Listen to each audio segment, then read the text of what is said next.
Welcome in. This is your odds checker betting preview for this week's John Deere Classic. I'm Rick Gehman. That right there, Geoff Fienberg. And Jeff, the field, let's just get it out of the way. It's not pretty, but I promise you someone is going to win. And when someone wins, these sports books will pay out money just as green as every other event. And here's the reality, Rick. Scotty Scheffler wins the Masters. Justin Thomas wins the PGA Championship. And the U.S. Open, Matthew Fitzpatrick, well, that was 30-1. I was trying long-winded to say there's probably a much better chance the payout is going to be exponentially higher than any of the premier events we like drool over. So always an opportunity. These are weird ones. These are the ones that sometimes, well, I don't think I'm going to bet a lot of money. I have this mindset, like if I ever believed in this scrub, like this 100-1 scrub, I'm like obligated to bet him. Like if I ever had that intrinsic belief in you, I feel obligated to step in front of you in a field, in an event like this to show that belief that I had. But yeah, I've made a few bets already. Nothing in front of 40-1 thus far. So let's give her. Okay, well, let's start there and see if I can change your mind. But the names in front of 40. We'll go a little bit at a time here. So Webb Simpson's the favorite. He's 14-1. Adam Hadwin is 18-1. Then you get to Sahith Theegala, 25-1. Denny McCarthy, Charles Howell III. They're both in the 30s. And then the rest of the 35s are, Brendan Todd, Christian Bezuidenhout, Jason Day, Maverick McNeely. Basically everybody else, Jeff, they just said have whoever you want at 35-1. Yeah, so obviously really interesting, and you have to sometimes stomach betting a guy you normally bet at 100-1 at 30-1. That can be like a bit of a mental trip in fields like that. But there have been so many times, Rick, where it's Sunday night, Monday morning, and I'm mad at myself for liking a guy, but just not respecting the number because it was so much shorter than a regular field event. One of the fortunate ones, full disclosure, I bet Sahith at 40. I also bet Patrick Rogers at 45. What happened essentially, and like quickly, the strategy with a lot of books like DraftKings and Bet365 and FanDuel, they let you cash out. So on a Monday morning, Rick, if there's a number that I deem acceptable, it's a player I like and the number is acceptable, I found myself tempted to make the bet.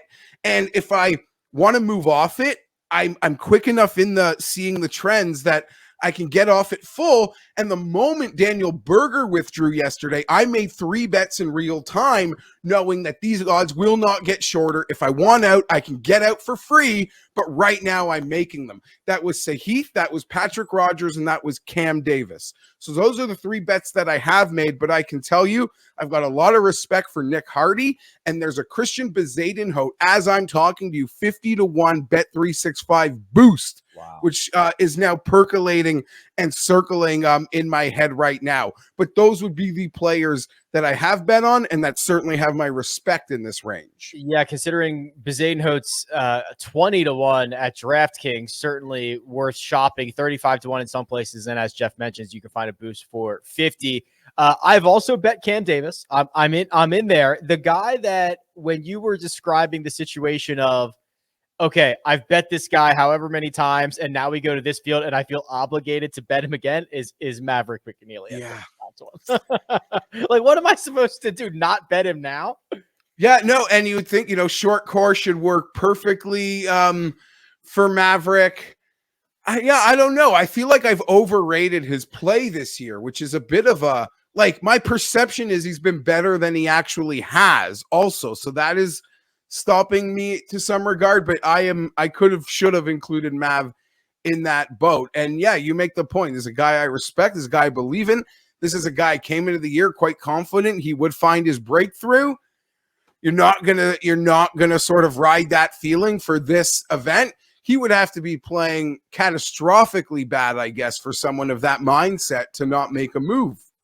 Yeah, so Davis and McNeely will probably be my first 2 clicks. Now, there's a lot of these, I don't even want to say they're next tier golfers, Jeff, because like, is there a huge difference between JT Poston and Patrick Rogers? Is there a huge difference between Scott Stallings and Doug Ghim? Like, I don't know the answer to that, which makes me think that some of these guys outside of 50 and into like the 60s like a John Hunt, like Yeah. a Kevin Struman, like a Doug Gim are more interesting just because sports books, they have to kind of naturally cascade this. I don't think, Patrick Rogers is exponentially more likely to win this than Ches Reavie, for example.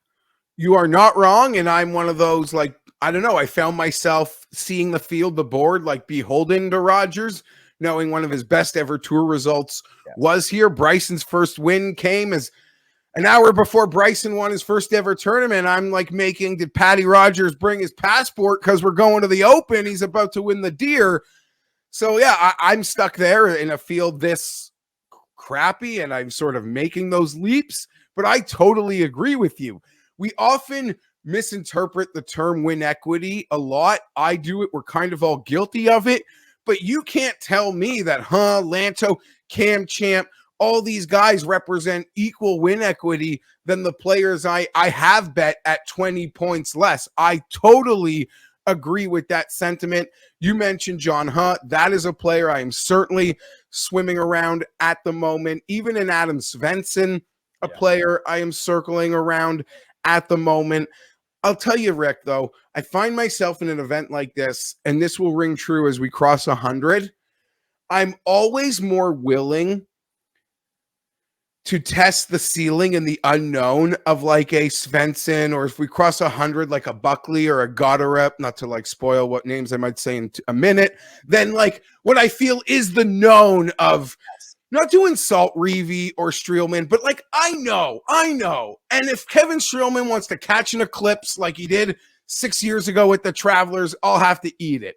But from the outright betting market, 99 out of 100 times, you will see me betting the unknown ceiling of someone that I obviously have an intrinsic belief that the ceiling will be fulfilled at some point, but instead of what I feel like is a much more known quantity, and I'm hoping for the eclipse.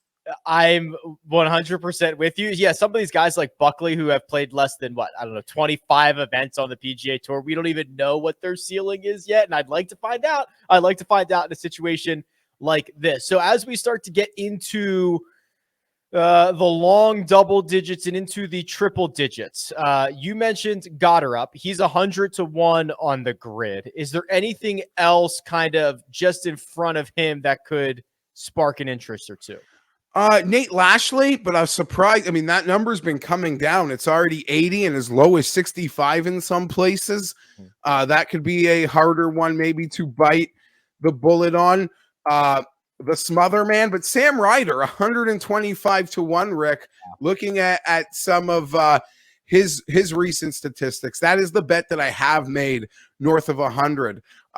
Looking at Matt Wallace, there's a few of them behind here, but again, you are going to see me bet the unknown of a younger player than ride some veteran. Not to pick on anyone, but just like your Ryan Armours, your Vaughn Taylors, guys whose names are around these other players, same numbers. I am going to the ceiling and the unknown. Some would say that's silly, but you only win in outright markets by hitting a ceiling. So I don't care to mess around with the known quantity that's Brandon Wu. Sam Ryder has gained like 15 strokes putting in 12 rounds at this event, and he's hitting it well coming in. Like, let's just put those two things together and see you hoist the trophy, Sam. That'll be very good. Okay, so we're into the 150s, right? We've got Brandon Wu and Charlie Hoffman and Hayden Buckley, who you mentioned earlier. Buckley, that's actually a pretty good number on him, 150, because he's as short as 95 in some other places. How many bets are we willing to make kind of in this spot? A lot of unknown entities are pretty far down the big board here, Geoff. Yeah, so there certainly are. And again, like Hayden Buckley played pretty decent at the U.S. Open a couple weeks ago, an event that 99% of these guys couldn't sniff a field, right, of getting in. So like almost that dot alone makes me think Hayden Buckley, 150-1. Maybe I should try that.